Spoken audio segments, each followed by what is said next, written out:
Historia e Akilit njihej kështu. Ai kishte vetëm një dobësi. Mund të vritej vetëm në thembër. Te shqiptarët nuk ka ndarje të thella ideologjike si të majt apo të djaft, si në shtete të tjera. Pika jone dobët është përçarja fetare dhe kombëtare. Armiku nuk sulmon hapur fen apo kombin ton, sepse nëse sulmet vijnë direkt nga ata, shqiptarët bashkohen dhe mbrohen.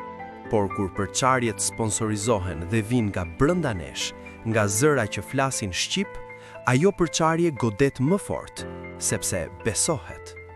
Kështu shkatërrohet boshti i imunitetit të shqiptarëve. Prandaj kujdes kur flet kundër kombit, kujdes kur flet kundër fes, cilës do fe. Kujdes kujt i shërben. Ti mund të kesh qëllime të mira, po thellë dikuje duke i shërbyer projektit të armiqve, shpesh pa vetdijen tënde.